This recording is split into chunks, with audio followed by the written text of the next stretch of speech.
Okay, guys, I'm going to pull up a video that was sent to me. I just wanted to make sure everything's running wild and correctly. And when I mean wild, I mean, without me having to tame every program. Okay, so a friend of mine was pointing out this video to me.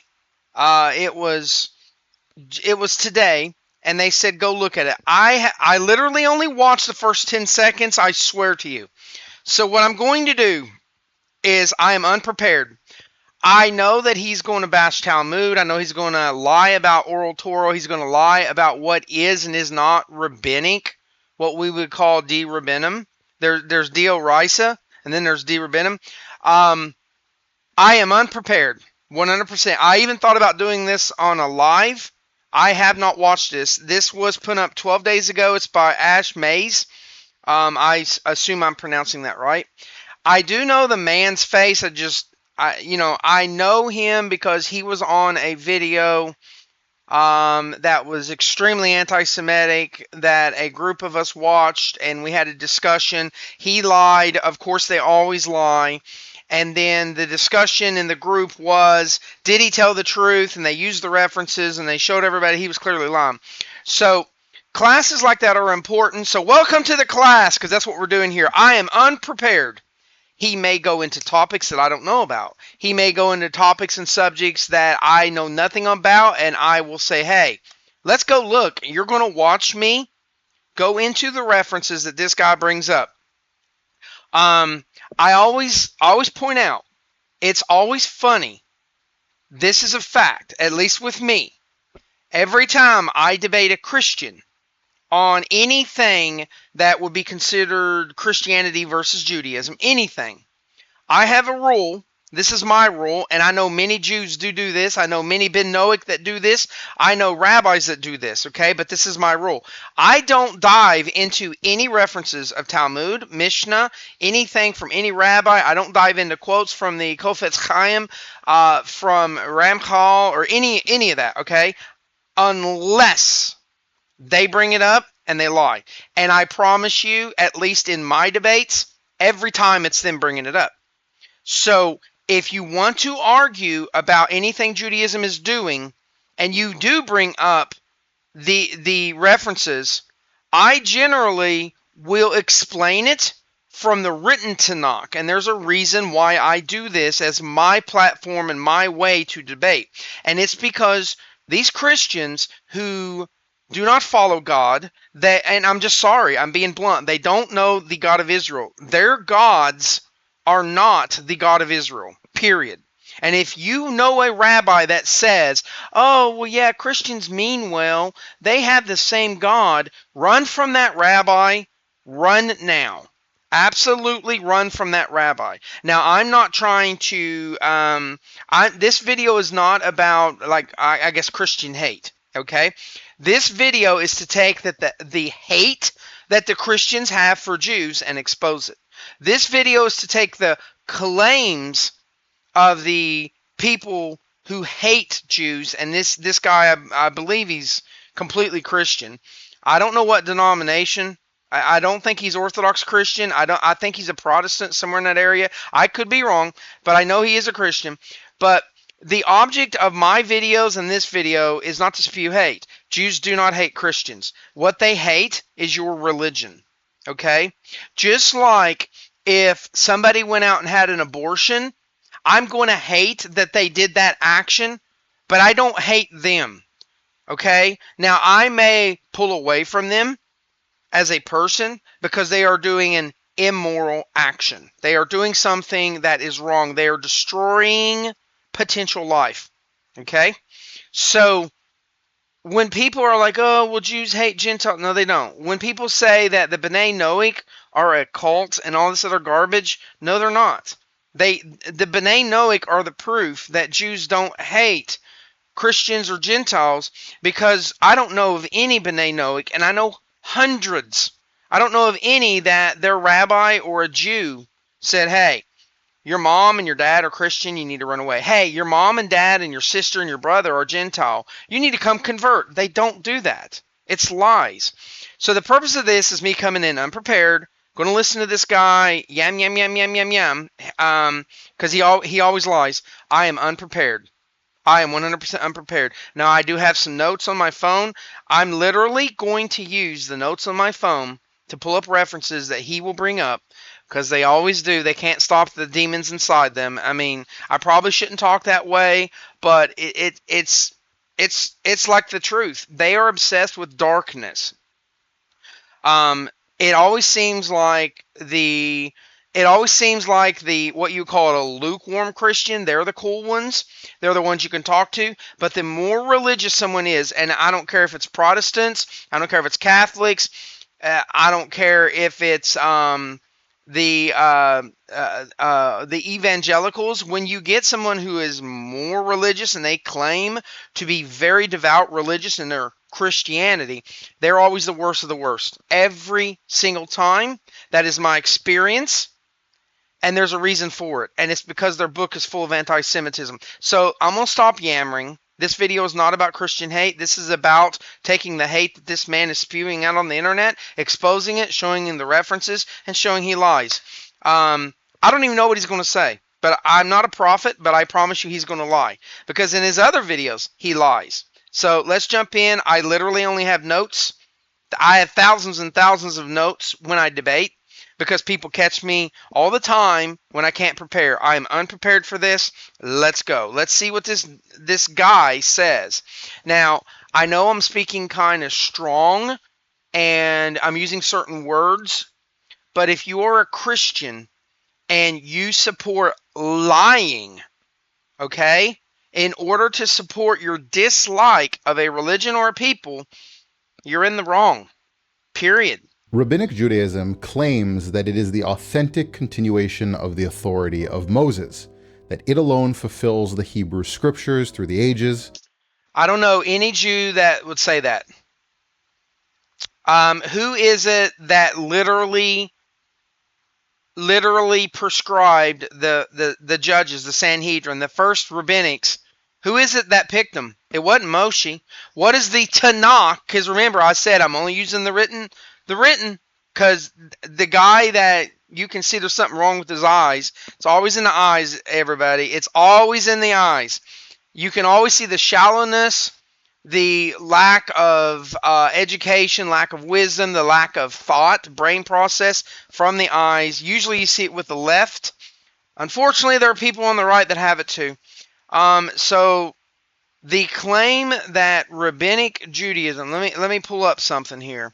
Because I'm only using my notes on my computer, and I promise you I will stay in written Tanakh the whole time. All right. The only time I'm going to go to Talmud or any other source is if this guy lies. We're going to pause it.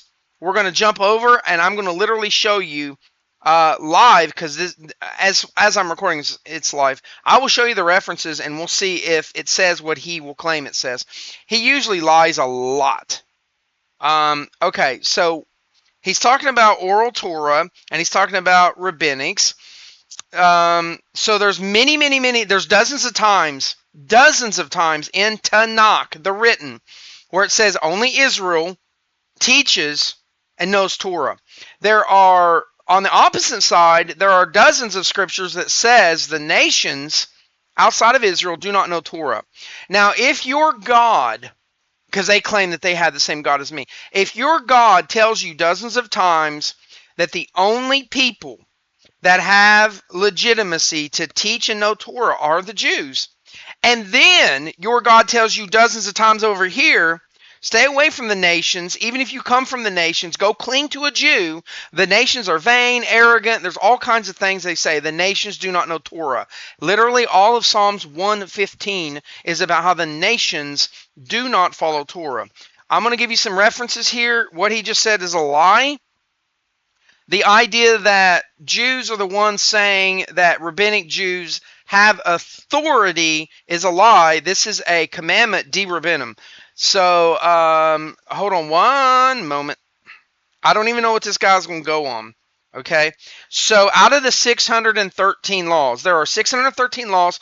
You can find all of the 613 in different number organizations, and that's because some Jews will put it in like, well, these are the laws of sacrifice. These would be the laws of like dealing with business and money. These would be the laws of marriage. So like, and then another rabbi may come along, well, these are the laws as they come out in the Tanakh in order. Okay, so their order and then the other guy's order is going to be different. And then there's people that will use a reference verse that has repeated for the second or third time that same law, and they're like, we're going to count that. Whereas another rabbi counted the first time that the law was ever discussed, but it is a commandment, so there's going to be differences. But the point is, you can find all 613 laws on Chabad. So let me show you this real quick, because this is what we're going to do. All right, I am not prepared for this, okay? 613 laws list.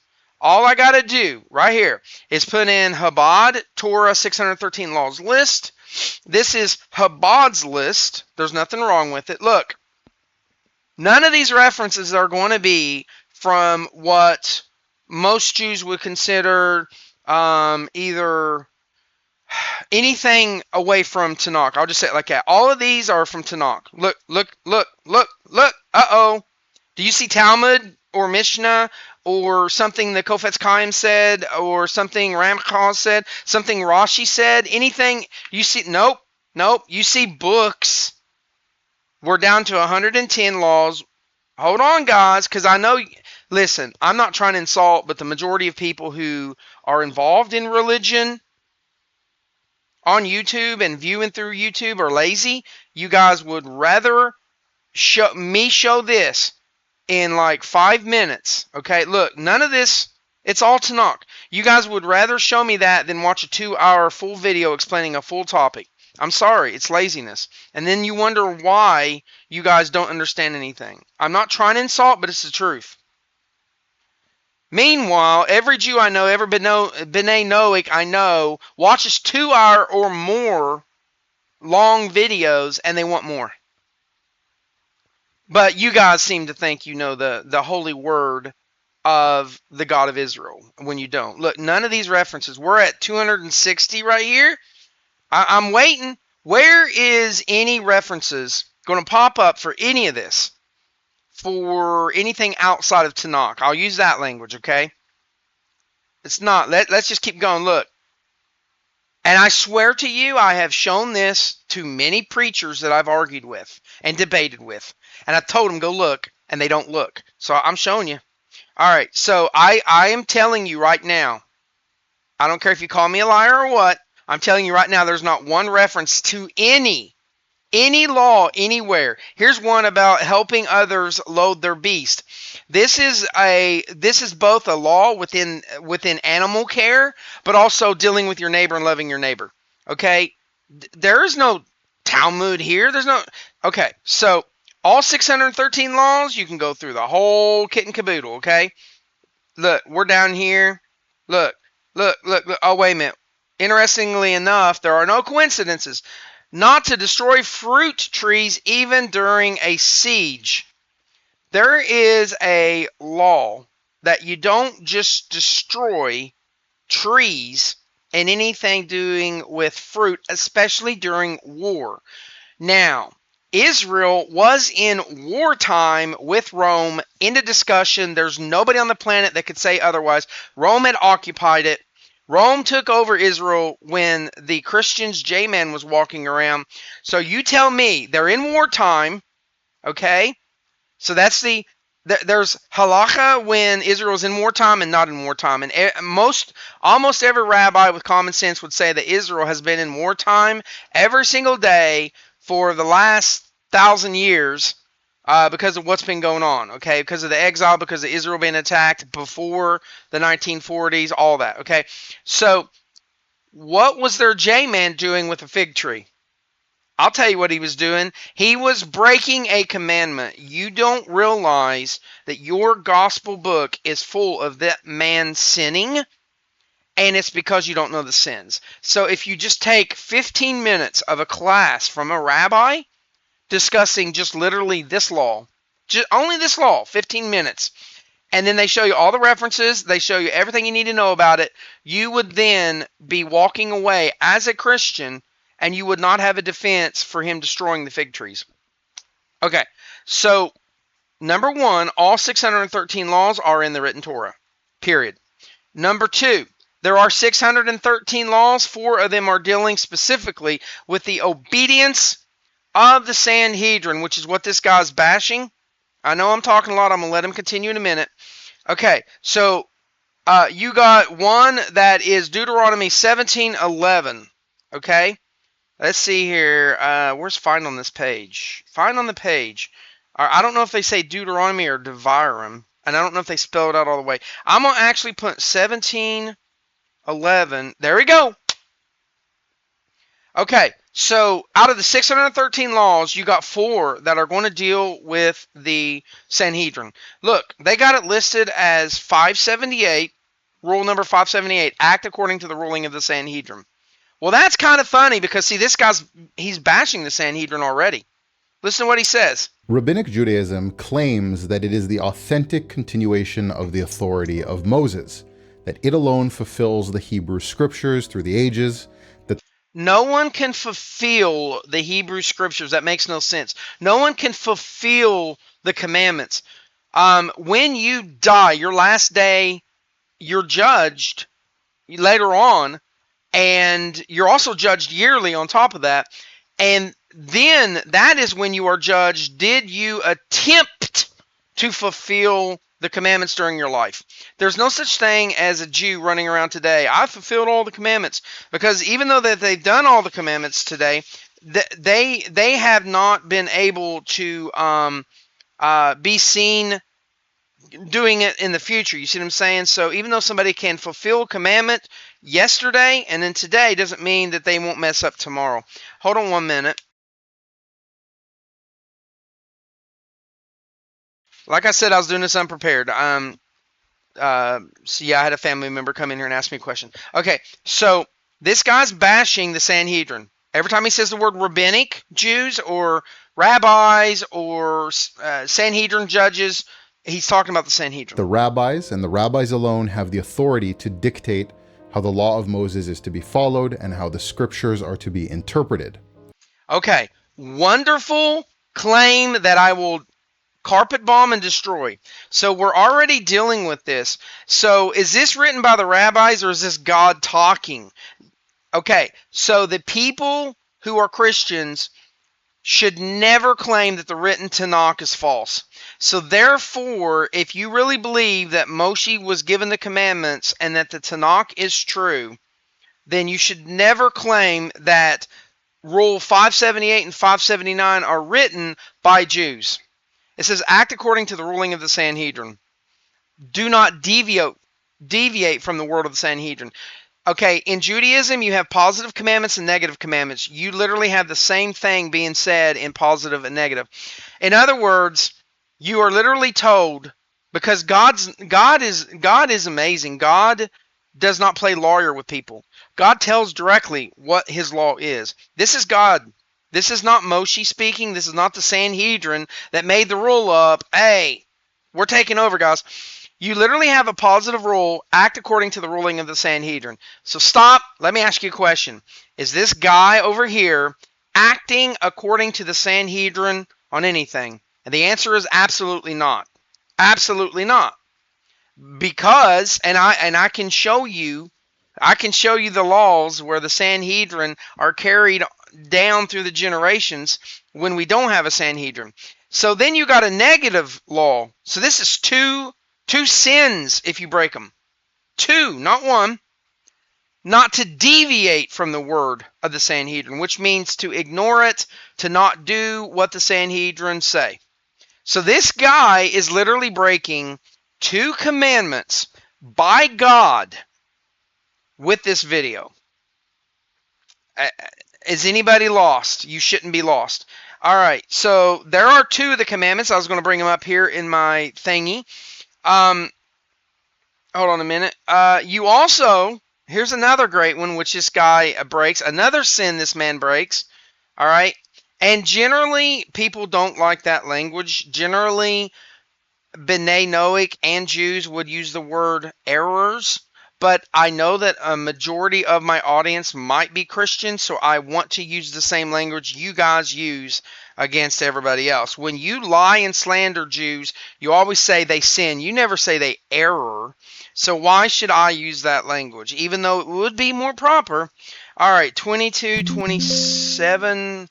Whoops, I put in the wrong thing. 22, 27. Okay, they don't have that one.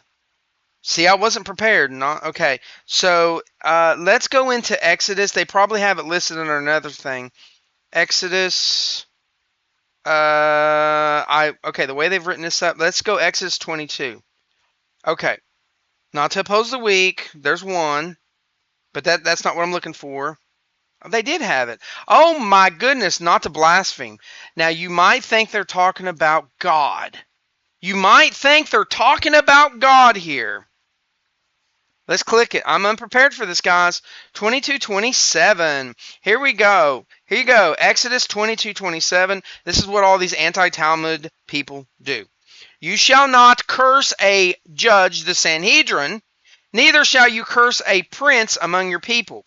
This is the king. It can be a lot of things. The prince can be, actually, let's pull up what Rashi says here. Now, generally, I don't do this. I'm just curious. Okay? And this, what Rashi's going to say has nothing to do with the debate. I will not add it, even if it is. Okay, so it says, this is a warning against cursing God and warning against cursing a judge. That's all he says. Okay, so you cannot curse a judge. This man over here is literally cursing a judge. That is one of the rules. It's literally one of the 613 laws of God. A Jew did not make this up and then just say, hey, okay, this is what we call deoraisa. It means a commandment directly from God. So I said there was 4. We've covered 3. This would be another error or another sin that man broke. All right, and again, I'm unprepared, so just bear with me. Okay, so as far as somebody's confused and they don't know whether to follow the Sanhedrin or they don't know whether to ignore the Sanhedrin and they're confused, they're basically this guy. If a Jew would be this guy, what does God say that this guy would have to do if he were a Jew? Okay, because this is only for Jews. This is not for the Gentiles. It would be 17:8 through 11, and I don't know how they're going to list it here. So it's in Devarim, which is Deuteronomy 17:8. Let's see here. I know they've got it listed, but it might not be specifically the way that I listed it, but it's the same law.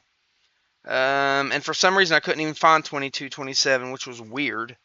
Okay, so how are they spelling Deuteronomy in here? Okay, they're spelling it all the way out. So Deuteronomy.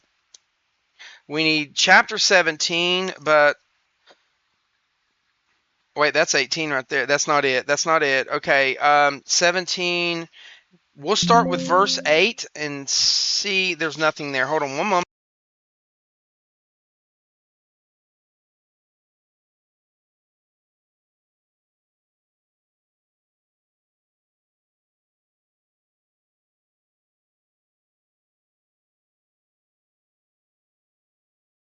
I'm sorry, guys. Hold on one moment.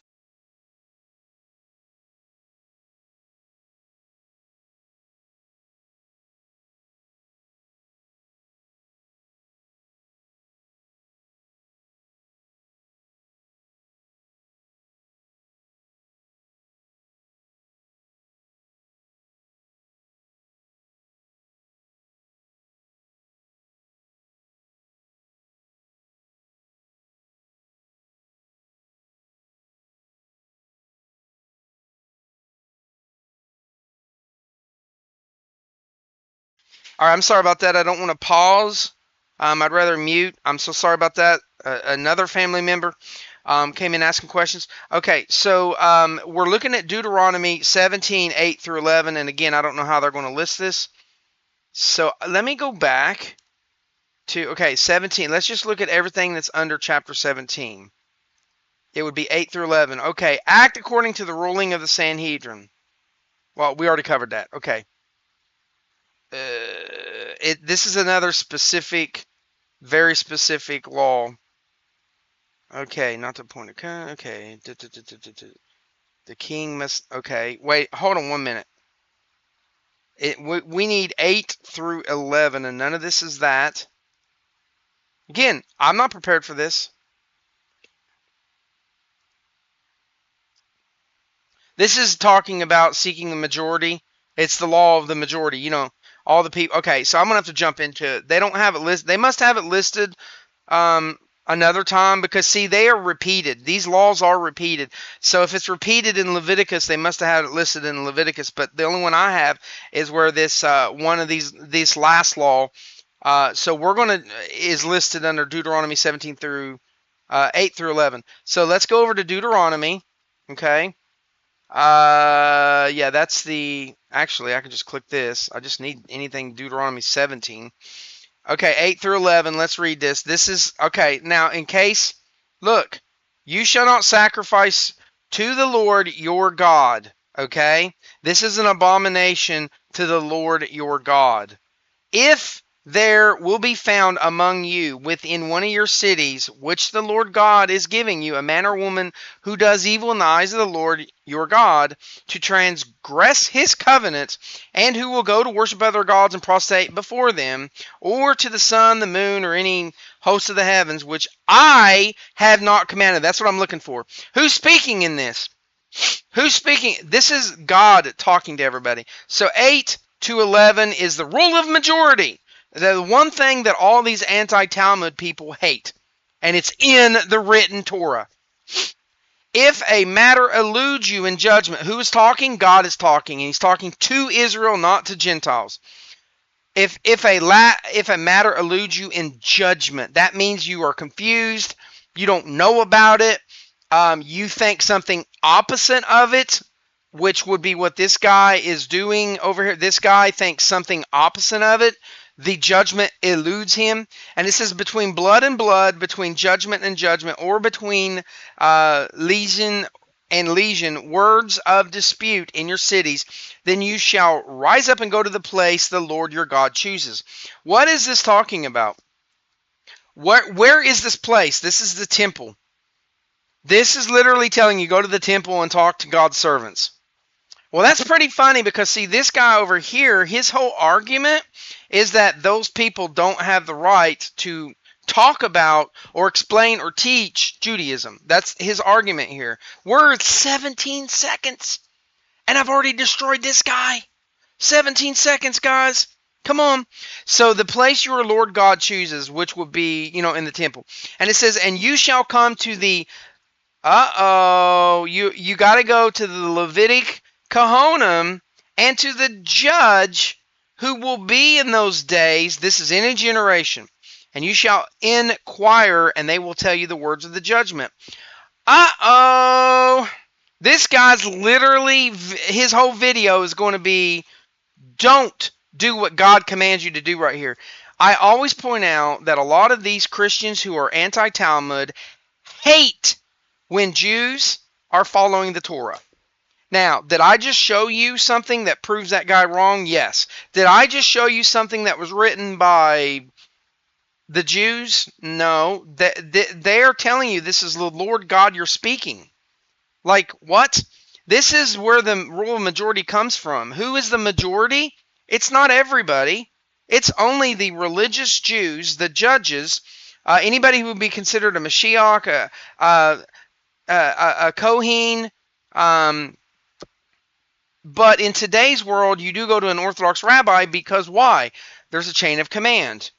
An Orthodox rabbi that says anything against the Levitic Kohanim or the judges gets quickly called out by the Orthodox rabbis, and they get pointed out. They get times to recant, they get times to fix it, to train better. And if they don't fix it, they get kicked out. They're blackballed. There's a chain of command. And it says, and you shall do according to the word that they tell you. Now, is this guy that we're watching, is his message that Jews should do the words of the Sanhedrin and the judges without question? Is that his message? No, it's not. He's going against Torah. These are 4 different commandments in the 613, my friend. This is the rule of majority. It is a commandment from God. And it says, from the place the Lord will choose, and you shall observe to do according to all they instruct you. Who is they? Oh, it's the, it's the same people that this guy over here is bashing. I just showed you no Talmud. I showed you written Tanakh, that it's God's laws, it's not rabbinic, and that the rabbis, the Sanhedrin, the judges, and any Mashiach that was legit, they have a right to speak and talk about and instruct the people of a law, and this guy's telling you don't listen to it. In this video, I've already destroyed him, and we're not even on 20 seconds. We're going to take a look at one of the most famous passages in rabbinic literature, a passage that the rabbinic system itself... Let me guess, you're going to ignore the Tanakh because you don't want people to know what I just showed. And you're going to run to Mishnah, Talmud, or something, and you're going to garbage it up. And then I'm going to show where you lied about it. I'm not a prophet, guys. ...itself uses to assert its claims of authority. But rather than proving their case, we're going to dissect it and show... Rather than proving their case, they prove it all the time. I see debates all the time. I see shallow Christians and atheists and Muslims who are anti-Judaism that bring up what this guy's bringing up all the time, and they get stomped in the debate. I just carpet bombed this guy with literally 4 commandments from God dealing with act according to the ruling of the Sanhedrin. This guy says don't do it. Not to deviate from the word of the Sanhedrin. This guy says to deviate. To seek out the Sanhedrin, learn from the Kohen, the Levitical priest, the rabbis, and you need to literally follow their laws. And then, not to curse them. I literally started this off unprepared, and I said there are 4 commandments out of the 613 in the written Tanakh that deal with what this guy's talking about. Did I lie? Did I stutter? Did I show false reference? No, I did not. Okay. But is this guy lying? Yes. Why is it, if you guys had the truth, why is it that I can always show you lying? So that not only does this passage fail to prove rabbinic authority... All right, I'm not a prophet. But I would almost lay money that he's going to show something outside of the Tanakh, because that's where they make their straw man argument. See, if he uses the Tanakh, because this is repeated. What I showed you is repeated several times. If he used something in Tanakh, he then has to fight Tanakh. But he knows deep down it's better for him to fight Talmud because he can confuse everybody. It actually demonstrates the exact opposite. It shows that Rabbinic Judaism is not only inauthentic as the faith of the Hebrew Bible, but that it is antithetical to... Okay, this is an argument that is beyond shallow. Anybody who knows and follows Tanakh knows that there are many things that happen in every generation. The covenant is every generation. It does not end.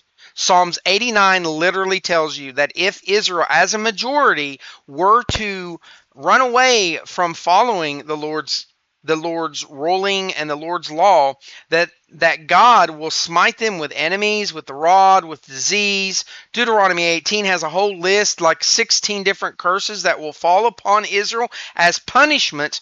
But Psalms 89 literally says that the covenant will not be undone, that Jews will not be undone from the covenant. They will not be kicked out of the covenant. And then on top of that, so you have the threat of, hey, if you do this, this will happen. But yet you got Christians saying, well, God changed his mind. Jews are out. That's not found anywhere in the Tanakh. Judges 2:1 literally says that God promises of Israel that he will keep the covenant no matter what. And then Christians are like, well, yeah, he's keeping the covenant. The Lord is awesome. The Lord is keeping the covenant, but it's the Jews that don't. Okay, but Psalms 89 and many other passages say what happens. Why are the Jews in exile? They're being punished. Why are the prophecies of things like the Holocaust in the Tanakh? Because the Jews were punished. The exile is literally a time out where Jews say we need to be more religious in order to get out of exile. Make it make sense. You guys don't know anything. Anybody that reads the Bible, the Tanakh, would know that Prophet Jeremiah says that when Jews are exiled, what do the Jews do? They keep the Torah.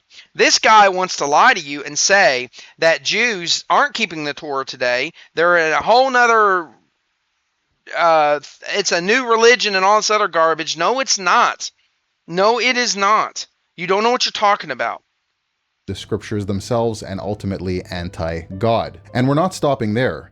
After that, we're also going to show how this story was deliberately shaped as a polemic specifically designed to inoculate Jews against Christianity, to create a system where Okay, this is false. This is a false narrative. A lot of these anti-Talmud, anti-Judaism guys claim that today's Judaism is anti-Christian. That is not true. Judaism is as it is. It doesn't matter any religion around the world. They're all false. Judaism literally tells you that all religions are false.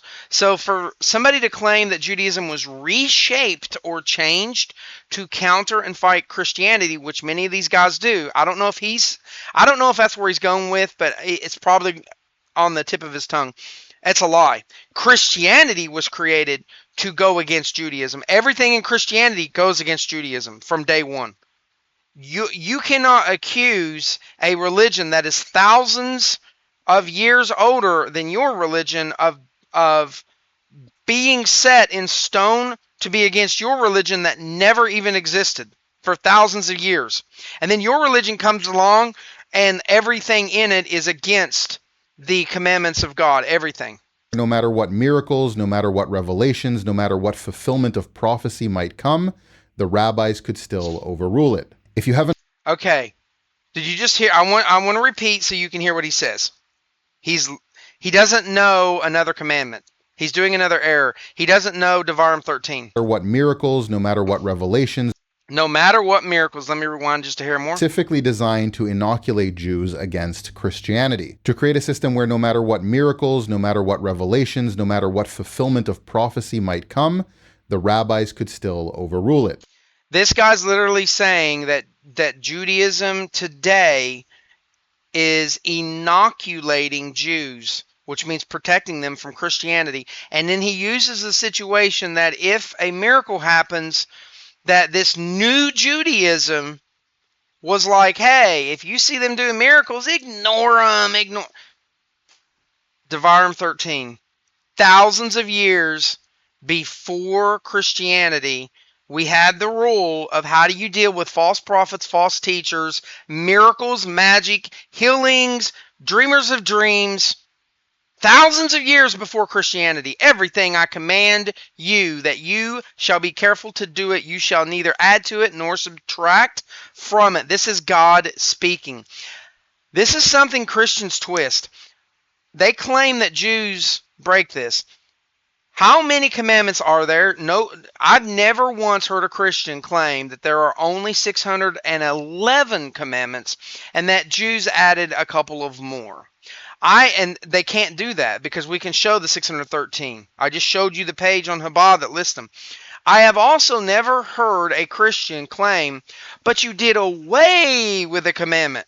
You cannot show a single commandment out of the 613 or anywhere else in Torah, period, that would be a commandment from God that Jews ignore or deleted. So you don't know what this means. You don't know what this means. Adding fences to the commandments that God commands Israel is not taking away, adding, or anything like that when the fences are making sure that you keep the commandments of God or that you don't break them. Let me give you an example because most Christians do not know this. Let me talk to you, okay? I'm sending you out a blessing. If you're watching this video and you are not a Jew, you are not a B'nai Noach, I'm sending you out a blessing that God makes you wise. There are parts in the Torah that says that even the fool that comes to learn Torah and follows the ways of God will be made wise. I don't care what your IQ is. I don't care what your high school grades were. I don't care if you did terrible in college. I don't care who you are.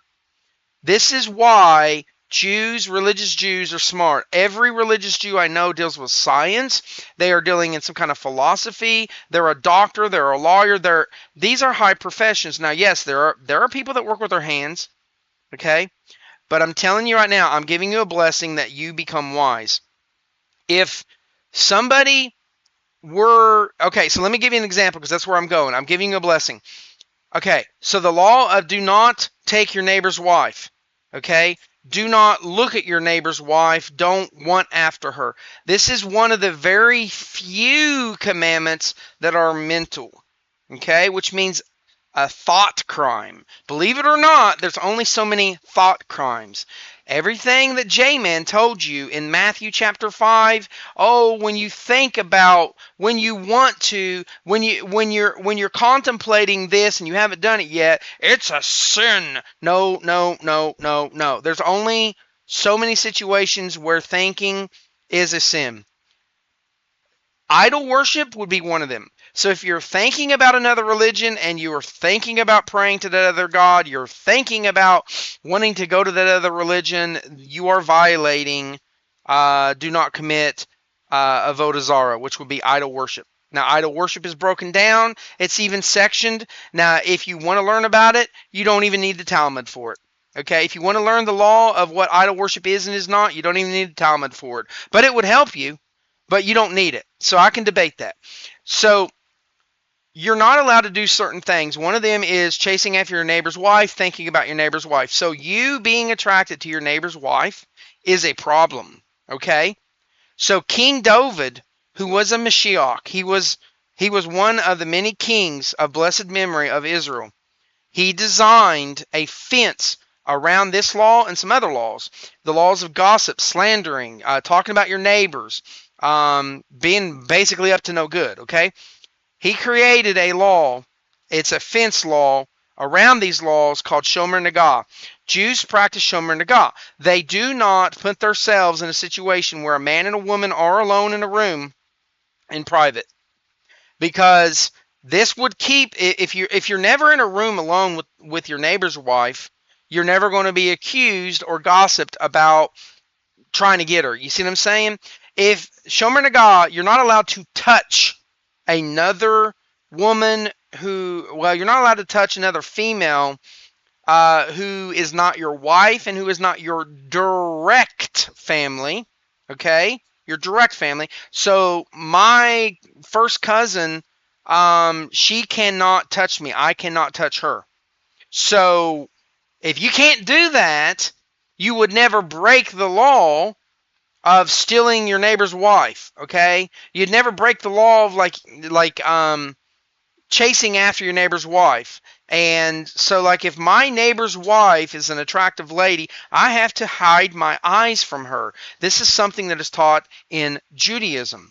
It is a fence around these codes of law from God, and you all hate it that Jews keep it. It's crazy. All right, so anyways, it says, if there will arise among you a prophet or a dreamer of a dream, and he gives you a sign or a wonder, who can we think of in the gospel that this would fit? Not just J-Man. You've got John the Baptist, you got J-Man, you got Paul, you got the author of Revelations, you could, and then you got all the disciples of J-Man. So it's somebody who's coming to you, and they're a prophet, a teacher, a dreamer, something like that, and they give you a sign or a wonder. And the sign or the wonder of which they spoke to you happens. Okay? Follow with me. And he says, let us go after other gods which you have not known, and let us worship them. You shall not heed the words of that prophet. So some snake oil salesman comes in to a Jewish community when Rome took over, and that guy says, hey, I'm going to fulfill the law. I am a rabbi. I am a teacher. Follow me. The Jews of that time, before Christianity is even a religion, thousands of years before, they knew Devarim 13. So Devarim 13 tells you that if this jokey smurf appears and he starts doing signs and wonders, but he's speaking against Torah, or he wants you to go after other gods, you don't follow him. But what did this guy just say? What did he just say? He said the polar opposite. He literally said, I'm going to let him talk. Inauthentic as the faith of the Hebrew Bible, but that it is antithetical to the scriptures themselves and ultimately anti-God. It's the next And part. we're not stopping there. After that, we're also going to show how this story was deliberately shaped as a polemic specifically designed to inoculate Jews against Christianity, to create a system where no matter what miracles, no matter what revelations, no matter what fulfillment of prophecy might come, the rabbis could still overrule it. Now, yes or no? To the viewers, yes or no? Did he just speak opposite of the commandment that is in Devarim 13 by God? It's right here. By God, on what you do when a miracle happens. See, the problem is you Christians think that because somebody's healed, that the healer has to be holy, has to be somebody from God. No. The problem is a lot of Christians think that Christianity has the monopoly on miracles. I promise you, you don't. You're not even close. Not even close. Even though you get caught faking stuff, even though your churches are caught all the time with people in wheelchairs that can walk, and in a video they're like, oh, I was healed. The Lord healed me. And the Lord is a name that Israel never knew. Somebody Israel never knew. Jews don't care. This guy just cried that Jews aren't following Christianity because they're inoculated against the miracles. I'm sorry, I got a lot of stuff coming through right now. And like I said, I'm not prepared. Not prepared by this at all. Where'd my screen go? That's weird. Okay, so I got a weird screen and then I got the normal screen. Okay, so I don't know what that other screen is, but it does say I'm recording, so I'm unprepared for this, guys, and I'm destroying this guy.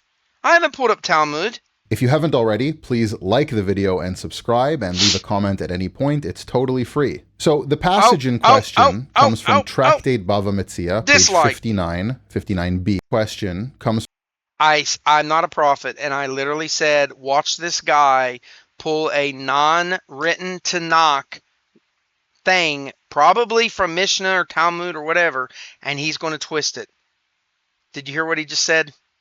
I'm not a prophet. From Tractate Bava Metzia, page 59b, that is, of the Babylonian Talmud. All right, let's hear what he has to say. Clear up okay, let's hear what he has to say, and then I'm going to look it up, because I already know this argument.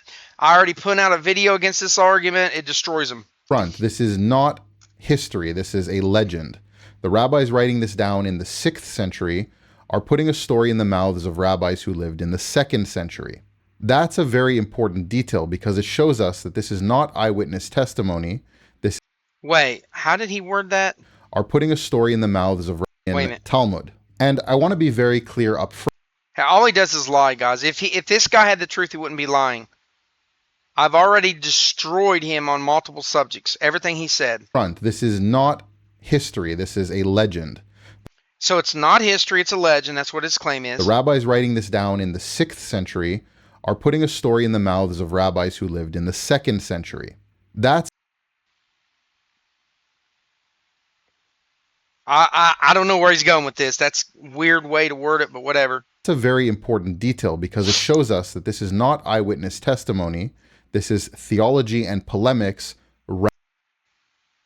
The guy that follows a religion that has no eyewitness testimony whatsoever by any scholar on the face of the planet, including Christians, is mad that Jews are repeating a story, and that in the story, when it's repeated, it is not eyewitness testimony. Make it make sense? Wrapped in a legend. So here's how the story actually goes.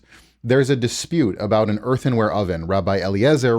This is the oven of the snake. Why don't you tell people what it is? Oven of the snake. He's going to side with Rabbi Eliezer. And he's going to probably call the Jews who are right, the rabbis that are right in that story, he's going to call them names, insult them, curse them, like I already showed you. I'm not a prophet. Just watch. Rules that the oven is ritually pure, but the majority of the sages, the Chachamim, rule. I have an entire video on this. I literally show the references, so I'm not going to pull it up. I'm going to tell you to go over there. This guy does not know the story. So the story is that this rabbi comes among other rabbi and he says, hey, I have this oven. What is the name of the oven, sir? You didn't say it. It's the oven of the snake. So the oven is not kosher. The Rabbi Eliezer, however you want to pronounce it, he is claiming, no, I can use the oven. And the other rabbis are like, no, that's not how we do halakha. And it literally tells you this 9 different times in the story. While Rabbi Eliezer is arguing with miracles, and it's not a legend. It's not a legend at all. This happened. It's not a legend. I have with my own eyes seen stuff that I cannot talk about on YouTube because the Jewish world has things going on that the Gentile world assumes does not ever happen. I'm talking about healings, miracles, Jews giving out bracha, just literally coming to a cancer patient. You don't have cancer, you're healed. And they go to the doctor and the tumor's gone, the cancer's gone, whatever. We can't talk about this because you guys live in a world where this stuff doesn't happen, okay? So, first of all, that was not a legend. It was not just a story. It was legit. And the story is revolved around Devarim 13. There are no coincidences. Hashem is with me on this. I literally pulled up Devarim 13 5 or 6 minutes ago. I'm still on it. There are no coincidences. So everything that I just read you here, and wait a minute, this goes further, okay? I cover this in my other video dealing with this topic. This guy doesn't know what he's talking about. It goes so far to say that if your brother or the son of your mother, a family member basically, is tempting you to do something against Torah, to go worship other gods, to break any of the commandments, and their sole evidence is a miracle happening, and it happens, okay? They literally say in this, God says that it happens, the wonder happens. We're not talking about Chris Angel or who else is famous, David Copperfield. We're not talking about some magician or illusionist that does a miracle and then somebody can prove that it's sleight of hand, it's smoke and mirror. We're talking about a legit miracle. Let me say this in another way that may shock Christians. If my father, who passed away, whom I love, rose from the dead tomorrow and was knocking on the door and I'm able to talk to him, I'm able to 100% confirm that he has the memories and knowledge of my father, there's no identity assumption, and my dad was telling me, you got to follow J-Man, you got to follow the Gospels of Christianity. Where do I go on what to do? You go to Devarim chapter 13, right here, guys. Chapter 13, Devarim. For the English-speaking audience, it's Deuteronomy. This is where you go. Whoops, didn't mean to do that. So, in this entire thing, it's telling you that you don't follow the magicians, the healers, the people doing magic, and it happens. So, it's not an argument of it's an illusion or it didn't really happen. I don't care if J-Man from the Christians was raising people from the dead. I don't care if, you're not understanding the argument. God, thousands of years before your J-Man existed and your religion existed, had this rule. And yet you want to get mad that Jews are following Torah. That's what this is really about. Jews are following Torah, you're mad. Rule that it is impure. Rabbi Eliezer gets frustrated and he starts to call on divine support to prove his case. First, he says, if the ruling is according to me... Oh, he messed up by showing. I hope he shows it all. I hope he shows it all, but something tells me he will not. Because there's a conclusion to the story at the end, and he may not show it. Let this carob tree prove it. And the tree, miraculously and suddenly... Okay, so in this story, you got a rabbi that has a non-kosher oven. It's literally called the oven of the snake. And it's probably why he skipped down here. Yep, he skipped it. He skipped it. The oven of the snake. You got a snake that's defending a story about rabbis telling another rabbi that the oven of the snake isn't kosher, and that's not how you do halakha. That's not how we follow. What is halakha? It's Jewish law. So when they say that's not how we do halakhic proof, because that's what they say. They say this is not how you prove halakha.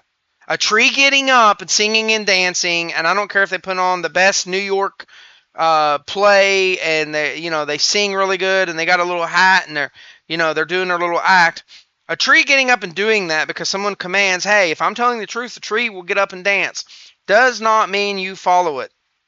Suddenly uproots itself and replants 100 cubits away, or according to some, 400 cubits. Apparently that's important. But what this is about is this guy hates God. This guy hates Jews. This guy hates the commandments of God that I showed you in Deuteronomy 13. There's no other way to say it. Because if this guy loved God, he has been told, I know he's been told they're following Deuteronomy 13. He's literally reading a story that is going to conclude at the end of the story that all the rabbis that he is going to speak against were right. If he loved God, he would say, why in the story is it saying that God is clapping for his children and saying that they've triumphed over him in the situation? They've triumphed. They kept the Torah. the sages brush it aside and say, we don't take rulings from a carob tree. So Where do the sages get the idea that you don't take a ruling of halakhic law from a carob tree or from the miracle of the tree getting up? Oh, that would be Devarim 13, which existed thousands of years before your religion. Oh, man. Does this guy feel shame? No. He knows this. He knows this. He ignores it. He doesn't care. He hates God. He hates the Jews. He hates Jews doing Torah. So Eliezer ups the stakes. If the ruling follows me, let this stream prove it. The stream suddenly reverses its flow. Okay, so can you imagine Orthodox Jews and they're at some meeting where Gentiles are present too, because that'd be the easiest way to do this. And another guy comes in, and for the argument's sake, let's say he is legit a rabbi and an Orthodox Jew, and he comes in, hey, I got a coffee pot. Coffee pot's a bad example. I got an oven. I got it from a flea market. A Gentile sold it to me. It's kosher, guys. It's kosher. Oh, it's not kosher. What? And the other rabbis are like, no, it doesn't follow the halakhic laws of kashrut, and you need to follow the laws. And the guy's like, what do I need the halakha for? I'm not going to follow the halakhic law of ovens. I'm not going to follow any kashrut. I'm not going to cook kosher. All I need is miracles. And this guy literally is like, there's a stream in the back. Let's walk out there. So all these Jews walk out. And let's say this is today. And there's a stream. And this guy goes, all right, if this stove is kosher, then let it be proof that it's kosher. Let the stream turn to blood or something. I don't know. And the stream absolutely turns to blood and runs backwards. And let's say that the stream, like a big giant part of the water comes up and it starts talking. It has a mouth and it says, I am the angel, blah, blah, blah, blah, blah. I'm sent here by God, blah, blah, blah, blah, blah. I am, I don't know, an angel over water or whatever. And I am telling you the oven is kosher. We go to Devarim 13. We don't give a damn. Like, this guy wants you to give a damn that miracles and magic are happening, that healings are happening. This guy will get you lost if you follow him in any religion. Let me tell you, who is it that has the most public miracles that talks about it in public? It's not Christians, and it's not Muslims, although Muslims are close. It's Hindus. Hindus literally have multiple temples, and they are completely wrong. They don't know anything. They have multiple temples where their priests pray for deaf and blind people. And it's constant that these people flock there. When somebody's born deaf or blind, their mom says, hey, let's go to the temple. They go to the Hindu temple and they pray to their fake gods. And guess what? A large majority of these blind and deaf kids are healed. By following this idiot's logic, if you are a Christian, by following his logic, you then have to go and be Hindu. And runs upstream. Crazy. Again, the sages dismiss it. We don't take rulings from a stream. Okay, so he's mad that the sages are following Devarim 13. So Eliezer goes further. If the ruling follows me, let the very walls of this study hall prove it. And the walls begin to collapse inward. Another sage rebukes the walls and they freeze in place, not falling nor returning.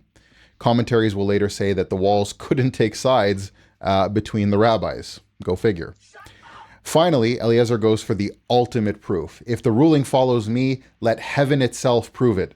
And sure enough, a bat kol, a voice from heaven, declares, the law follows Rabbi Eliezer. Now, here comes the turning point. Nope. Rabbi Yehoshua. You'd be breaking the commandment the minute you do that, and God literally tells you that he sends stumbling blocks to everybody. God literally says, I send tests, disease, enemies, curses. I do all this stuff to punish you, to test you. I send stumbling blocks. This guy wants you, if you're watching, this guy wants you to break the commandments of God over a miracle. And I'm not saying it didn't happen, okay? So let me rephrase that. This guy wants you to follow a miracle that did happen, that is scientifically proven 1,000% to have happened, rather than following the commandments of God. And in the same breath, he just claimed earlier that Judaism has changed in order to inoculate Jews against Christians and against the miracles. Devarim is thousands of years old, way older than Christianity. Yeshua stands up and responds with the now very famous line, quoting the Torah, Lo b'shamayim hi, the Torah is not in heaven. The Gemara explains what he means by that. Rabbi Jermiah says that the revelation ended at Sinai. Everything that God was going to reveal, he revealed then. From that point on, rulings are in the hands of the... Okay, that's a bad way to say it. It's not everything that God would reveal was revealed then. It was everything that God wanted to reveal at that time was revealed at that time.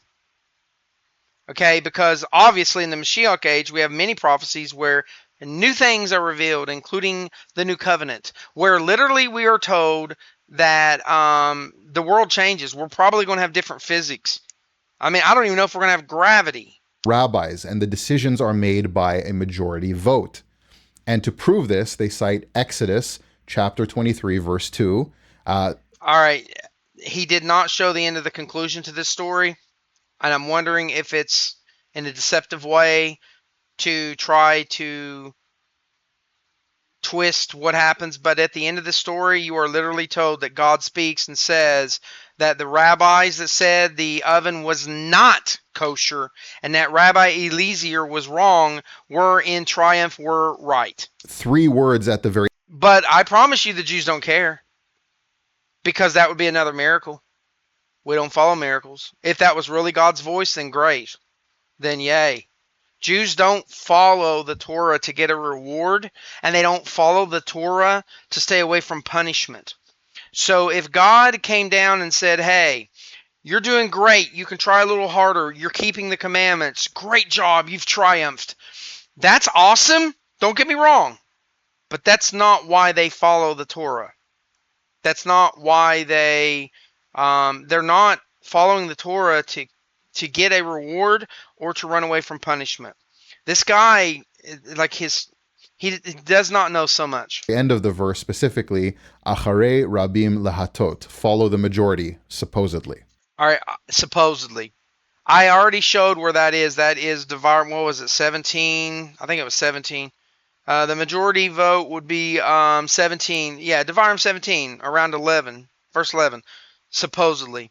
So this guy is saying that a commandment of God that I already showed you is supposedly. Who's the false prophet here? Who is the false prophet here? Who knows Torah, law, and pointed to the written Torah to show this? And who among me and him does not? Be honest. Acharei Rabim Lahatot, follow the majority, supposedly. And then the story adds one more flourish. Later, Rabbi Natan supposedly meets Elijah the prophet, and he asks him, what happened in heaven on that day? And the prophet Elijah answers that the Holy One heard the exchange and smiled with joy and said, my children have bested me or defeated me. So that's the story. That's bad English, way bad. It's talking about God sending a stumbling block, which was Rabbi Eliezer and his ignorance of halakha and his claim that the stove, the oven of the snake, is proper. God sends the stumbling block, and the rabbis that this guy is saying were wrong have triumphed.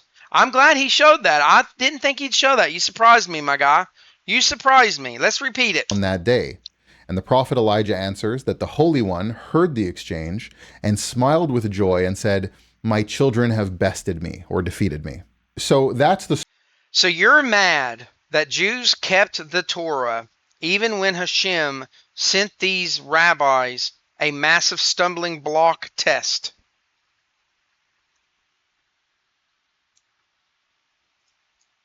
There's a word for that. Starts with an A. It ends with the word tick.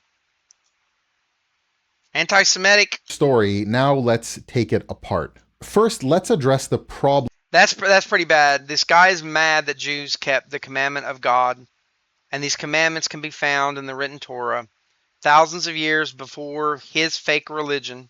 with the claim. So the claim here is that revelation ended at Sinai, and from that point on, authority Okay, that's a bad English translation. I already fixed that. I'm glad he brings it up. No, you're literally told there are prophecies that have not happened yet with a new covenant, with a Mashiach age, where we're going to know things. Like, that's a bad English translation. belongs to the rabbis, who rule by majority, even over direct revelation from God himself. Yeah, Devarim 13. You're mad that they follow Devarim 13. Just say it. Just say that you do not like Jews. Just say that you're mad because Jews are keeping Torah. I mean, good grief. But there are some massive problems here with this claim. First, biblically, revelation did not end at Sinai. Even if you don't take into account the prophets, with Moses himself, all throughout the wilderness, all throughout Moses' leadership, when issues arose that weren't clear, Moses did not gather a committee to debate them or participate in dialectic. He went back to God. The disputes were settled by divine. All right.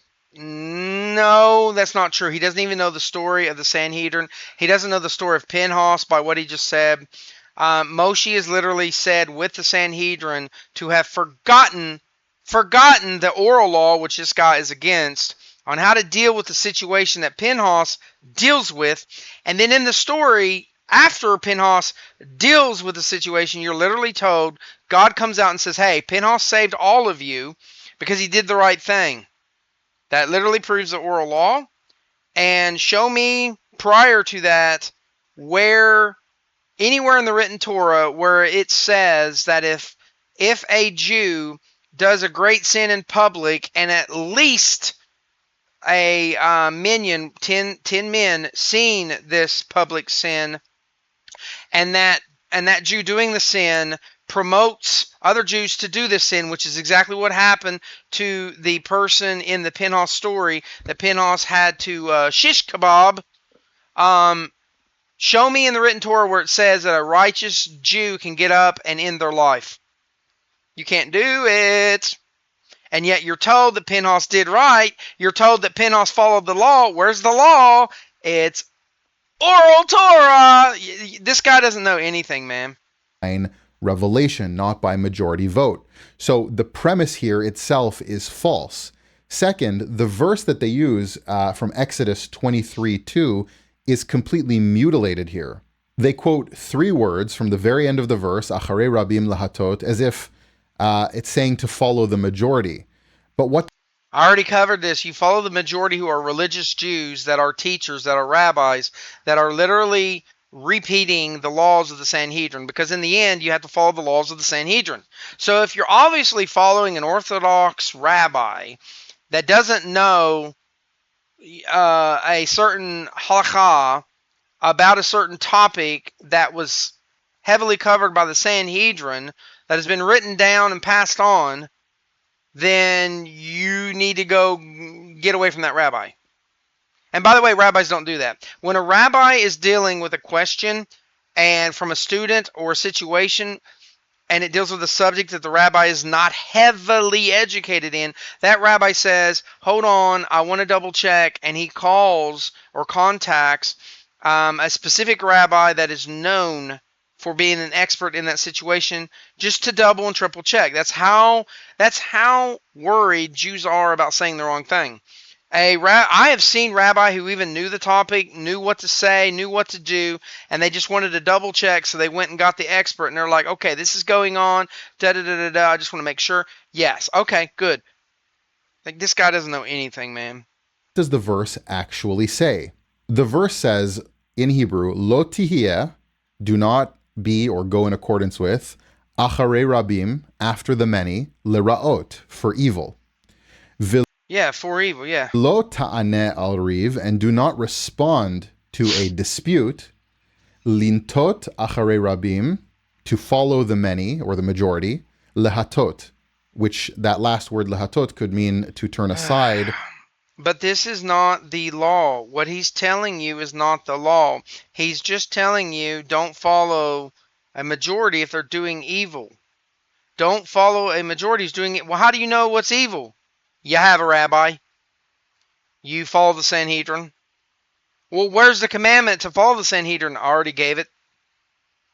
Where's the commandment to not ignore the Sanhedrin? I already gave it.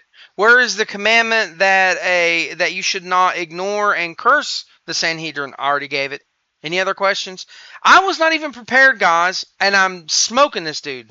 It doesn't mean to follow, but I'm literally in a white t-shirt. I mean, just chilling out, listening to this guy bark and argue. I'm pulling up a note on my phone because I think he's going to roll into a claim where I'm going to prove him wrong again with the written Tanakh, but just in case. In this case, it means to pervert or to distort, and that's how it's commonly used. And so the translation is pretty straightforward. In context, it says, do not follow the many to do evil, and do not testify. But that's not, listen, that is like a side ruling to the law of following the majority. No one says that this is the law to the majority. Let me explain this. What he's pointing out is not the halakhic ruling by God on what is or is not the majority ruling. This is like a guideline repeating it. In a dispute. There's a reason why he's only shown one verse. So as to pervert justice by siding with the majority. Now, that's not my translation. That's the translation. Okay, so that's talking about if the majority of the world follow Christianity, then you don't assume, well, that's the majority talking about. Well, how do you learn what the law of majority is? You study the law of majority, which I literally already went over. It's following the proper rabbi. It's following the Sanhedrin. It's following rabbis that will repeat the Sanhedrin's rulings to you. It doesn't mean follow the majority of people. Goodness, this guy's like... at this point, I'd rather listen to somebody with long nails going across the chalkboard. You'll find in almost every Jewish translation of the Tanakh. It's universally recognized. That is what it actually translates as. And notice the key word at the end, lehatot. It does not mean to follow. All right, he's lurking on this, but it's not even the halakhic law of majority. He's taking a side note, side explanation about the law of majority without showing the law of majority, and he's twisting it for the viewers. This is what we call a snake. A snake will often take some truth, like the verse, and twist it. As the rabbis claim, it means something closer to turn aside. And in biblical usage, it's often, most often used to mean like to pervert, as in to pervert justice in this case. Which is what he's doing, perverting. Case. So the whole verse is explicitly saying, do not go along with the crowd if it means injustice. Do not let the majority pressure tilt the scales of justice and corrupt what is. Yes, because it's a side note, a side instruction of the overall halakha of majority, but you're not bringing up the actual rule of halakha of majority. You're doing it on purpose because you know that it's using the words judges, Sanhedrin. You know it's using the words elders in that generation, which would be your rabbi. And then therefore, if you use that, you would have to say, oh, well, even though it says the elders of the generation of every generation, that's not the rabbis. Nope. Because then you would have to be fighting written Torah, and you know your viewers would sit there and say, well, you're going against Torah now. But instead, you want your viewers to say, well, you're going against Talmud. It's a snake. All of this is straw man argument. Every bit of it. Is right. Now, you'll sometimes hear a very desperate answer from certain rabbis who will say, desperate. I wasn't even prepared. I don't even have shmikma. I'm not a rabbi, and I wasn't even prepared, and I was able to destroy this guy. Well, the verse says don't follow the majority for evil, so that means you're supposed to follow them for the majority for everything. You don't follow the majority, period. You follow the majority of the Sanhedrin. See, he doesn't even know the law. Okay, so if 27 Gentiles are in a room and two Jews are in the room, but one of them is the rabbi, is a legit Orthodox rabbi, and another Jew comes into the room, who is the majority in the room? It's the Gentiles. Does the new Jew is following the law of God? Would the new Jew, if they had a question, listen to the whole room talk, or would he listen only to the rabbi? Because the commandment of God says only listen to the rabbi. Listen to the elder of the generation, the one who will repeat the laws of the Sanhedrin. Listen to the rules of the Sanhedrin. Is the Gentiles going to give the rulings of the Sanhedrin? No, they are not. Are the Gentiles going to teach the halakhic laws on every subject? No, they don't even know them. They literally do not know any of the laws. They don't even know the law of love your neighbor. They're completely dismissive. They don't even know what the law of eye for an eye is. We live in a world of eye for an eye. If you are in America and you have a court system, you live in it's a perverted version of it, but it is a law of eye for an eye.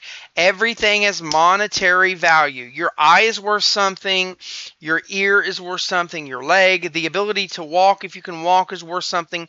So if I walk out into the street and I'm hit by a bus and the insurance and the police find the bus driver at fault, I get to sue. Eye for an eye.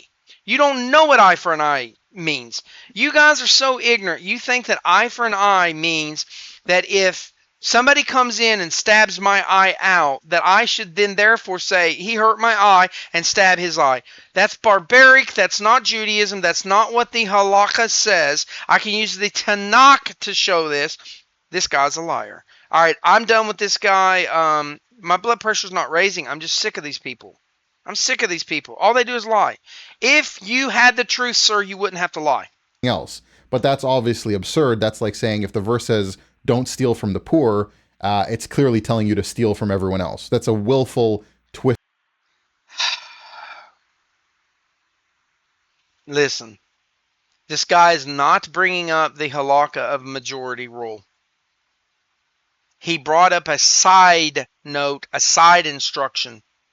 This would be like him bringing up Psalms 1:1-3, which tells you what a righteous person does in situations, and then he would claim, oh, well, that's the halakhic law. No, it's not.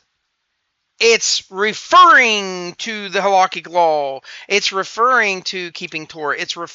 But it's not the subject of what do you do, who do you follow, what is or isn't good, what is or isn't righteous, what is or isn't evil. Like Psalms 1:1-3 is like my favorite verses because it literally tells you what a righteous person does and does not do. This guy is telling you the polar opposite. All right, so let's fast forward to the end of the age that has not come yet. We're going to Jeremiah. Just give me a second.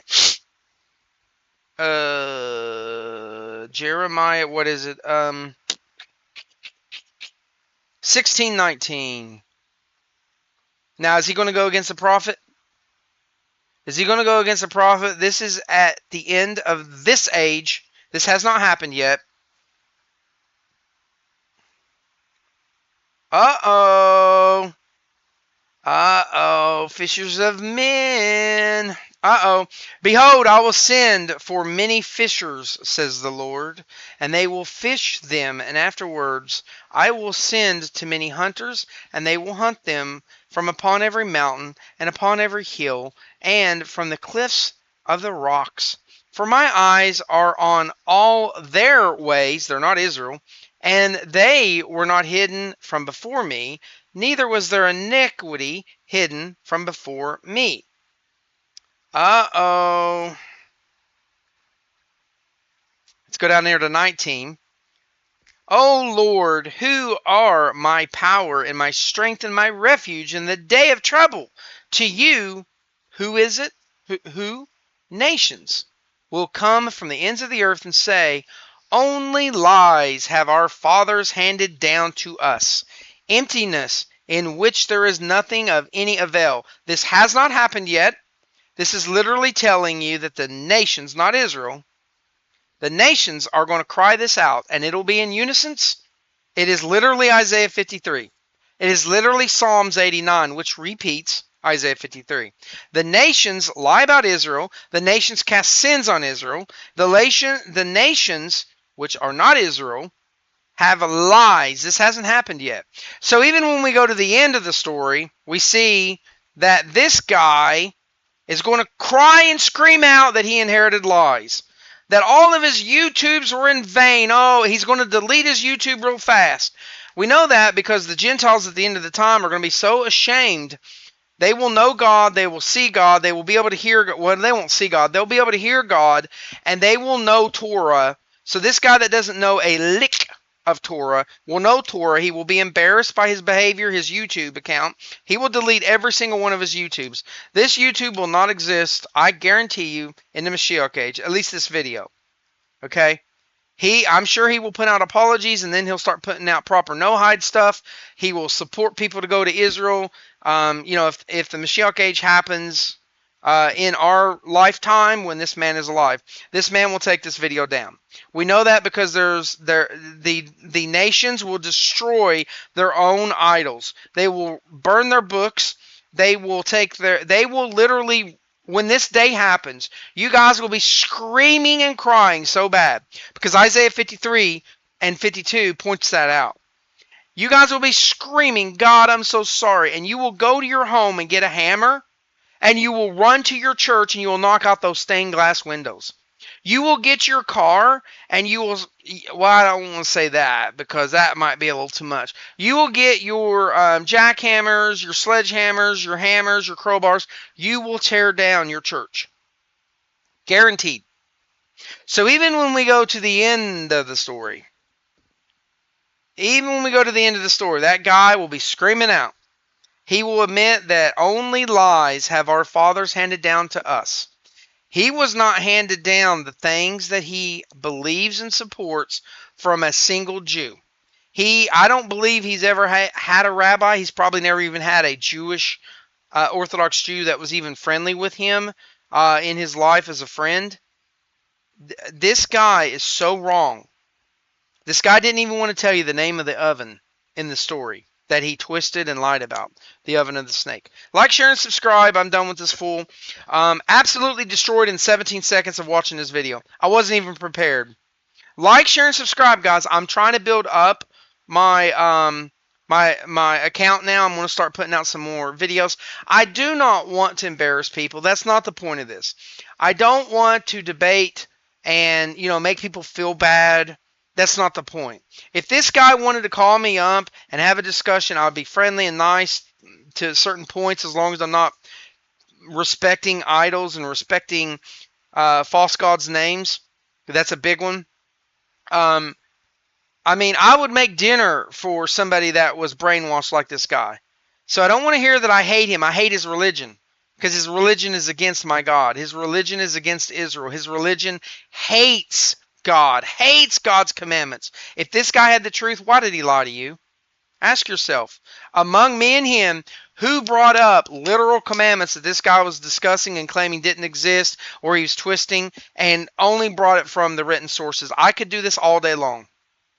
I wasn't even prepared. I'm not in a suit and tie. I had my family members coming in here. I was not prepared for this.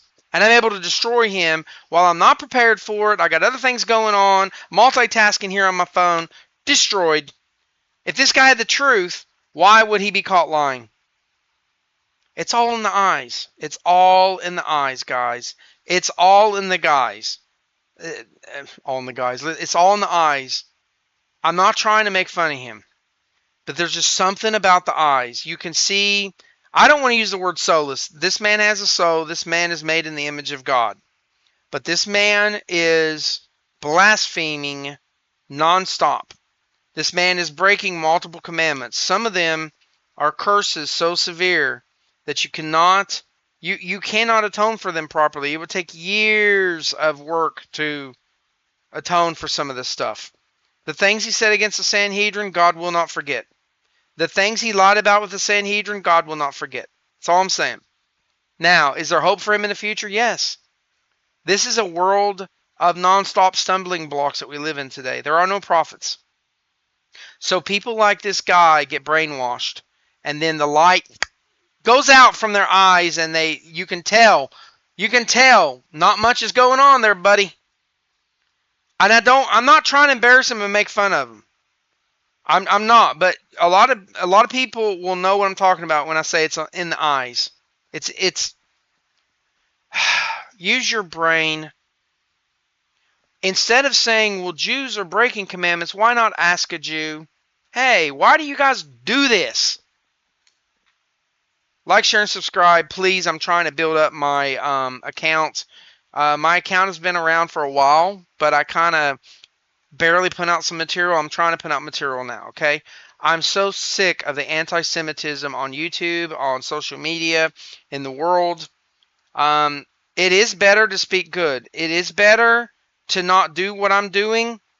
But the problem is, if I literally only take his words and only speak good and only go to the commandments and only speak about the positive and only speak about the commandments, that does not always fix these people that are brainwashed and don't have the lights on. I mean, yeah, you can tell I don't want to insult him. I don't. But it's just, it's ridiculous. This guy's a missionary. There are commandments about how we deal with the missionary. If you're mad at how I'm talking about him, go look up the laws. Oh, you'll have fun with that, Christians. Go look up Psalms 115. You'll have a day with that. Look up Psalms 89. Psalms 89 brings up multiple subjects that disproves Christianity on so many levels. Original sin is destroyed. The idea is that the Jews are knocked out of the covenant. The idea that God gives up on the Jews. The idea that the covenant ends. There's so many things in Christianity that are destroyed by a book that was written ages before Christianity existed. Like, share, and subscribe, guys. Check out Deuteronomy 13. Read all of it. Deuteronomy 13:4. Do not listen to false prophet. That guy. Deuteronomy 13:9. Do not send love to the missionary. And if that offends you, and you're like, oh no, you got Exodus 20:1-8, mock other false gods. You've got Exodus 23:13, do not speak the name of foreign gods, false gods, and you need to mock them. So when you see Jews and B'nai Noach that don't want to use what we would call a proper name, written or spoken, that the Christians, that name that the Christians are worshiping, that's why. You guys are mad when Jews won't say your false gods' names correctly or write them out. And it's not because your false gods are insulted. It's because these people that are refusing to break the commandments, it's because these people are following the commandments and you're mad. Every time I hear a Christian complain about Jews or Judaism, without a doubt, there's not been one time. Every time it's because they are mad that Jews are following the covenant. The Jews are following the commandment. This guy is mad that rabbis in the story of the Talmud were right and they were following the commandments of the Lord. Like, share, and subscribe. I'm going to go ahead and end this. Take care, guys.